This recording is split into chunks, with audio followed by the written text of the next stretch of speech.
We are at a school in Soweto. It's a school, but it's also like a community center.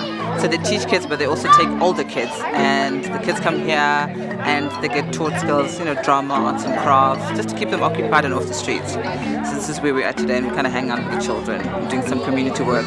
Some guys are gardening, some are painting, some are playing games with the kids. So we're just going to spend the afternoon here. South Africa faces very significant challenges that are a legacy of apartheid that still exist today.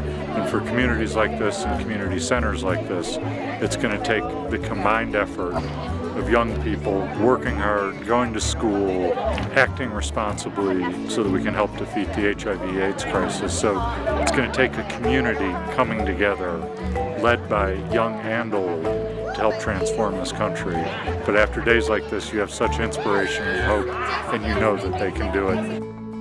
Having the First Lady here has been amazing. The impact that it's had on myself personally is the fact that it's given me more impetus to actually carry on doing the work that I'm doing. So I think when you're working with social issues and charity work, you kind of feel like you're like a silo. You're all alone, and no one really cares, and you're not making that much of a difference. But I think her coming out and saying, unfortunately, you're a leader, and a leader is about serving, and you are making a difference, and that's better than being, getting headlines and fame and fortune, because you're actually making a difference to people's lives. I think for people our age, we've got this thing. I don't think we've totally grown up to say, okay, we're the now generation. We keep referring to ourselves as the next generation, when in actual fact, we're the ones we've been waiting for, so to speak. And so for her to say, now is the time. We need to actually start working now, carry on the work, but aspire for more.